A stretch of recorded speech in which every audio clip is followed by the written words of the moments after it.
Hi everyone, welcome back. Today we'll take a quick flight in the Cowansim MD500E version 1.01. This is the first update, and we're flying out of Hooper Heliport.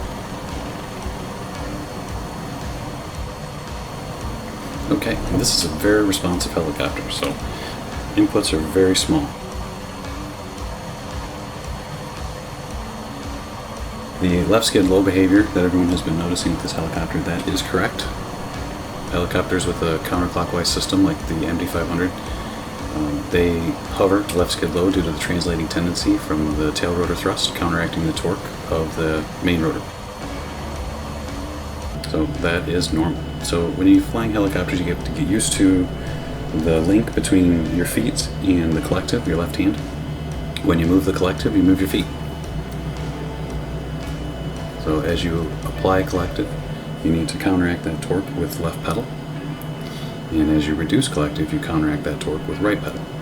So if your collective is moving, your feet need to move with it. If you're waiting for the nose of the helicopter to respond with your feet, you're waiting too long, you're behind the aircraft. So as you move the collective, you move your feet. So I'm going to start raising collective. Kind of a neat little note here, you can actually see the flex of the skids right there as you start to lift the weight of the helicopter up a little bit. It's nice on this model. But as you raise collective, you input left pedal. When you get it light on the skids, do a two-stage pickup. So we'll get it light on the skids, cancel out any movement, and then pick it up to a 5-foot hover. See, here we go. So raising collective, inputting left pedal, looking out. Let's get it light on the skids. There's just light, cancel out any movement, and pick it up into a 5-foot hover.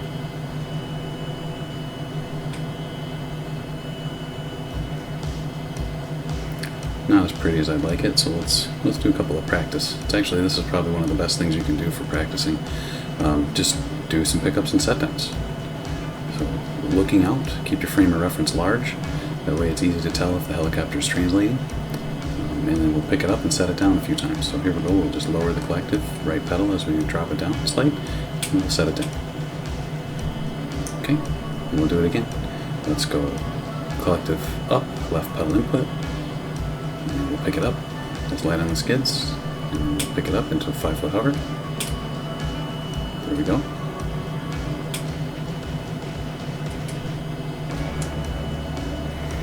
And then lower collective, a little bit of right pedal input, and we'll set it back down. There we go. Let's go ahead and do a quick departure. Now the 500E has probably one of the best power to weight ratios of any helicopter in any class. It is a hot rod. So I noticed a few other people on their channels, like CG Aviator, he was noticing the climb performance. The pilot operating handbook actually says that it'll do 1,700, almost 1,800 feet per minute at full gross weight. So the default configuration right now is one pilot, half fuel, hardly anything, so it's going to climb. But we'll go ahead and we'll pick it up, and then we'll do max performance takeoff, where we just go. And we're not going to do any run in ground effect to escape ETL. We're just going to pick it up and go. So we'll start with collective input, left pedal at the same time. So collective up, left pedal. You can see that's how we move. Right. So that is the the first lesson in my How to Heli-Sim series, which is the only one I have out so far. It's that behavior right there. That movement is important to link that. That when you raise collective, you put pedal in, and as you lower collective, you take pedal back out. That motion is probably the first most important motion that you need to get when you're flying helicopters.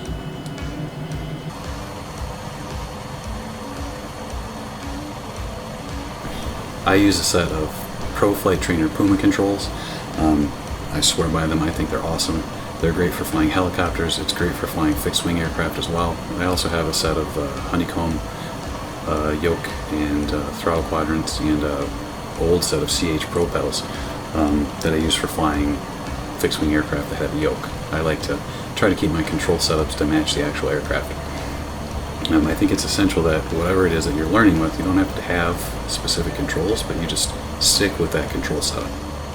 In helicopters, muscle memory is very important. So whatever control setup you're going to use, don't change it too much. Just stick with it, and eventually it'll start to click. Alright, anyways, let's do a departure. So we'll input collective, left pedal, get it light on the skids, and then we'll pick it up, stabilize our hover.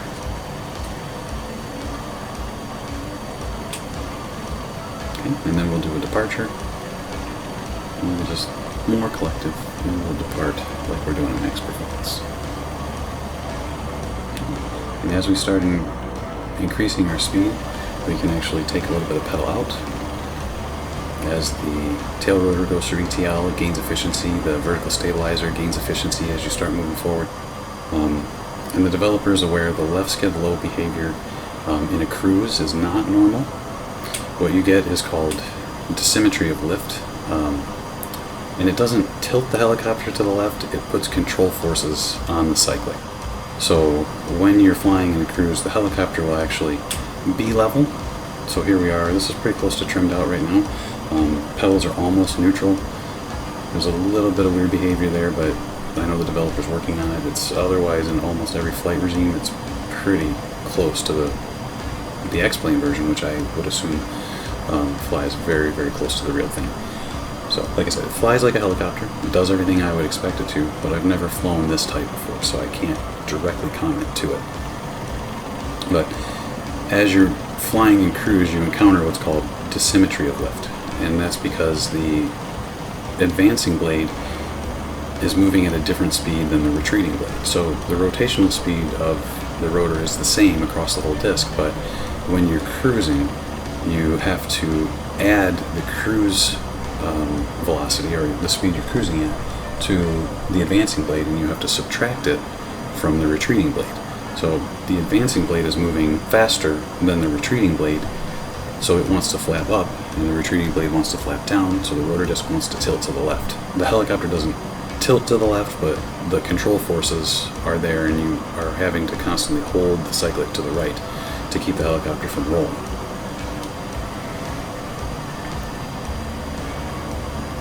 Yeah, this thing climbs. We'll reduce a little collective and take it back to the heliport.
But you know, it's very responsive, very, very small movements to do anything.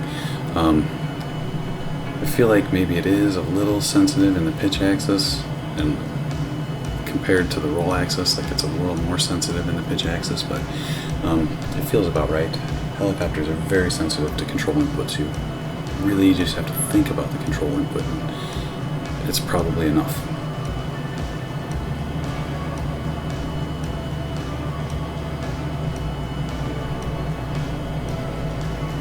We'll go ahead and lower some collective and start descending. So I know a lot of people get concerned about things like retreating blade stall and vortex ring state. They aren't as important because you spend most of your time flying trying to avoid those things. The importance of VRS being there or retreating blade stall being there, that is not as important to me as whether the helicopter hovers and responds correctly and goes through ETL and those items, the things that you encounter on your normal flight regimes. So far the the helicopters that I've tested, all the aftermarkets, both the fly inside and the Cowansim 206 and this 500E, they do all the normal flight regimes as they should. So we'll take a quick look outside the cabin. You can see that we're probably in trim from the view from behind. We're pretty close to trim right there. So see, a little too much left pedal, that's out of trim, and that's in trim.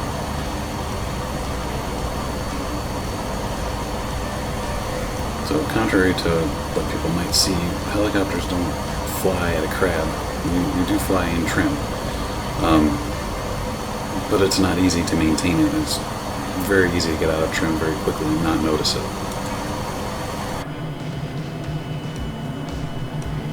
Anyways, let's head back over to Hooper. A little bit of blade slap, like it. The sounds on this helicopter are great as well.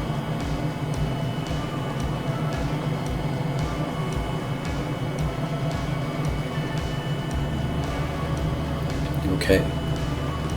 Yeah, the photogrammetry here in LA is pretty cool. Can't wait till we can get more mission functionality, maybe do either rescue missions or search missions or sling load missions. The MD500 is a great sling load machine due to its power to weight ratio.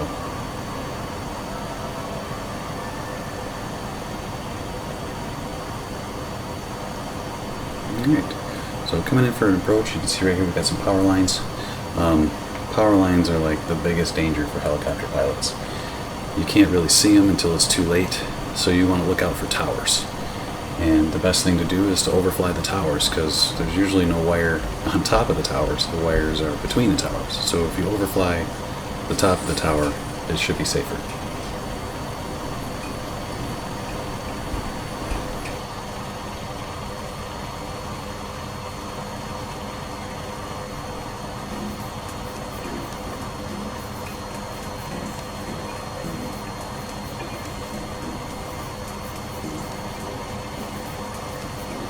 If you've made it this far into the video, thanks for watching.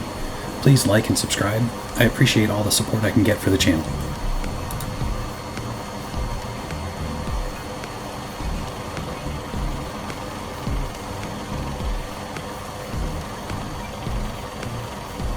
A good approach speed is between 60 and 70 knots, and it should feel like a fast walk relative to the ground.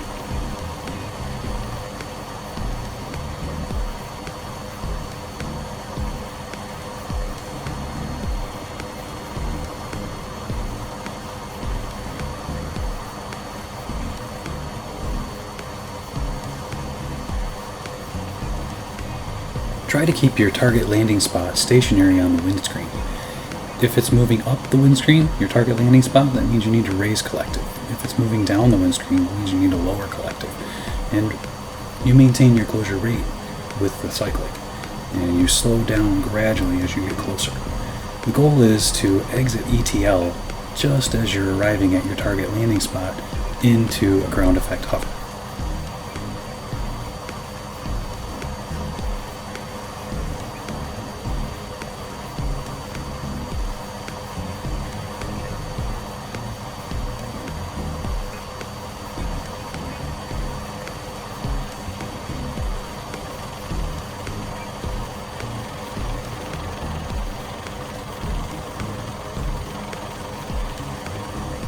Thanks for flying with me today.